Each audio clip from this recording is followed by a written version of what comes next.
In the year 2005, we are introduced to a company leader with an eccentric appearance named Michael Burry, who is informing an employee that there is an anomaly in the large amount of home loans being granted all this time. Despite his strange behavior, Michael possessed above-average intelligence because he could predict opportunities that would rarely cross other people's minds. Michael asked his employee to liquidate the top 20 sales of home loan bonds that he wanted to study. In another place, we are introduced to an investor named Mark Baum. He is seen throwing a tantrum because many banks are granting too much ease in home loans, causing the creditors to actually fall behind on payments. Even though many people finally owned homes, at the same time, they defaulted on debts that were growing larger, and of course the bank gained a lot of profit. On the next day, Michael received data on the home loan creditors, which shocked him because many were defaulting. It turned out that, currently, housing credit in America was dominated by customers who failed to pay. Because of that, Michael had the idea to execute the property market by buying bonds, considering the potential profit was very large. Not long after, Michael contacted his investor partner, whom we will just call Lawrence, a request from this particular brother of ours. Michael explained the findings, which showed that the banking system all this time had turned out to be issuing subprime adjustable rates, which was a home loan program with almost no requirements, making many people take out housing credits despite the very large risk of failing to pay. Michael knew there was a potential time bomb where, when many customers failed to pay, the houses would be repossessed by the banks until the value of the bonds dropped further, and Michael wanted to execute it. Michael kept trying to convince Lawrence, but because Michael's idea seemed unclear and was instead risky, of course Lawrence did not want to invest and take that risk. Being rejected outright, Michael went to find a bank that could realize his idea. On the next day, Michael approached the most famous investment bank, which was Goldman Sachs. Michael explained again the potential of a huge failure to pay and felt that now was the time to execute the bonds. The desire to buy bonds for a number of MBS at that bank was clearly welcomed warmly by the bankers. Moreover, Michael actually bought it with a value of $100 million from what should have been only $5 million. The bankers agreed to the purchase of bonds by Michael, or what is known as a credit default swap, or CDS.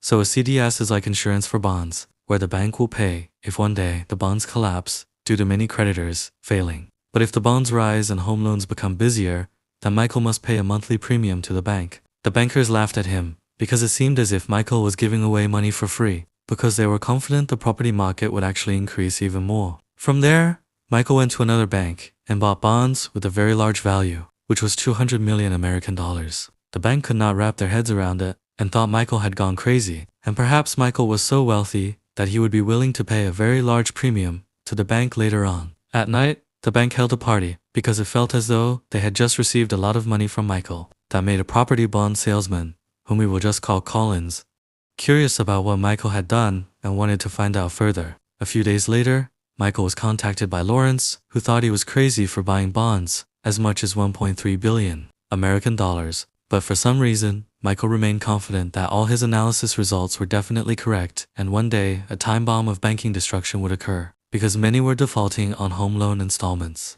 Michael's decision made many company investors refuse to accept it because Michael seemed stubborn and made decisions on his own. Meanwhile, Mark received information that there was someone offering property bonds with a CDS, who was none other than Collins. That made Mark's employees shocked and curious at the same time, and they wanted to meet. Not long after, Mark met with Collins, and then Collins lied, saying that there were already several people interested in the CDS he was offering. In reality, Collins had not received a single client at all, because the offer was highly nonsensical. But Collins kept convincing Mark, even illustrating that the CDS offer would be promising because banks gave too many conveniences for home loans. At first, Mark's employees did not believe Collins, who said the banks would be destroyed, even though Collins himself was also a bank employee. But Collins kept convincing them that the potential destruction would happen because the banks never noticed that there had been many defaulting customers. Then Mark invited his team to discuss, because Collins's explanation made quite a lot of sense. Mark, who was initially hesitant, instead felt certain that an economic crisis would occur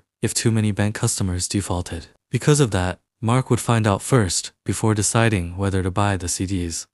On the other side, we are introduced to two traders, Charlie and Jamie, who are waiting to become certified traders. They were very confident because they had a very good portfolio. But, unfortunately, that company had a minimum requirement of a trading portfolio amounting to 1.47 billion American dollars. Naturally, they felt embarrassed because their portfolio was still very far off, and their hopes vanished. When they were about to leave, they accidentally saw a document left behind by Collins. They were very curious because there was a finding that the property market would collapse because many customers were defaulting. On the next day, as usual, they conducted daily trading with a capital of 110,000 American dollars. But in the end, they chose to buy the CDs because even if the prediction was wrong, they would not lose much. Whereas, if the prediction was correct, they could gain a very large profit. To get advice and guidance, they met their friend named Ben, a professional trader who was now retired. Even though he had gained a lot of profit from trading, Ben actually thought that the system would collapse. In fact, all the systems in the world would soon be destroyed.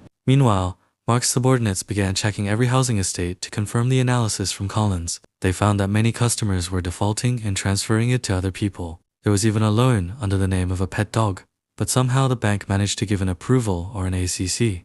They kept searching for clues until realizing that many of those houses were no longer inhabited because so many people defaulted. The housing estate was so quiet that there was even an alligator in the swimming pool because it was no longer taken care of. On the other side, Michael's employees began to worry because Michael's decision could make the company bankrupt. Michael was approached by Lawrence and the company directors. But, calmly, Michael was very sure that the destruction of the property market was getting closer. Lawrence was increasingly losing his mind because if it did not happen, then the company would have to pay a bank premium of 80 to 90 million American dollars. At the same time, Mark and his subordinates were still looking for clues in another housing estate. Not much different from before.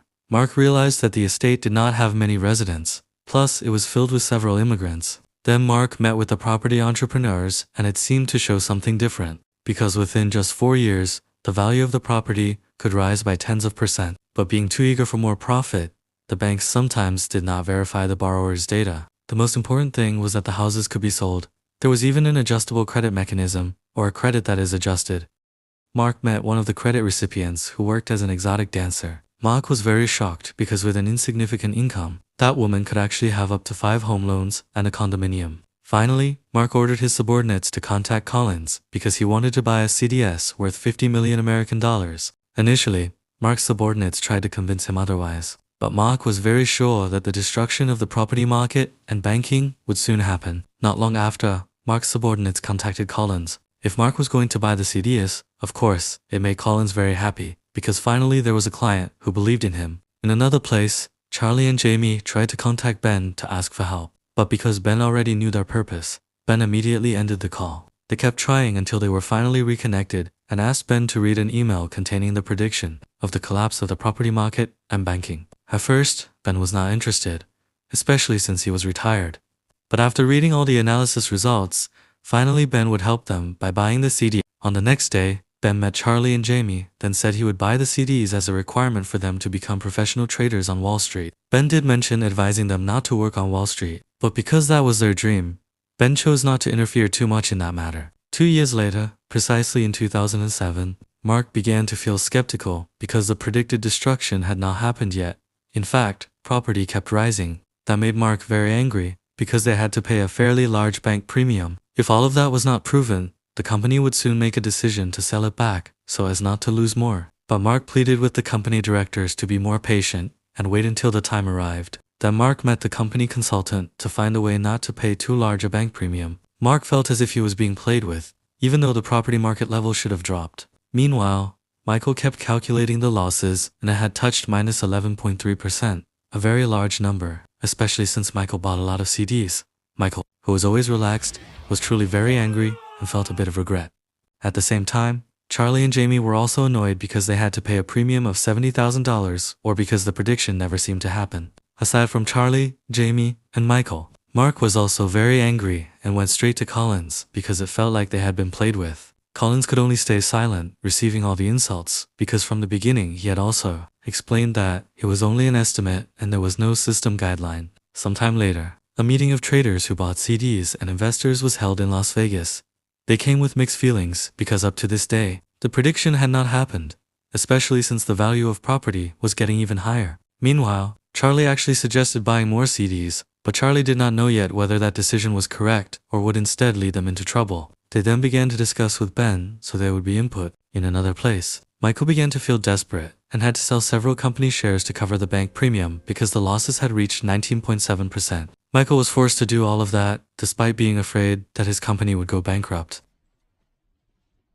A few days later, Charlie and Jamie met with Ben to buy more CDs or bonds with the highest level. That idea turned out to be well received by Ben, and finally, they went into action to buy a lot of CDS. Different from Charlie and Jamie, Ben did not look happy, because if the prediction was correct, then what would happen is there would be many people losing their homes, jobs, savings, and pensions. That was what made Ben decide to leave Wall Street long ago and choose to retire, because the banking system only saw and considered pure numbers. On the other side, Mark met with an entrepreneur who had bought a lot of CDS.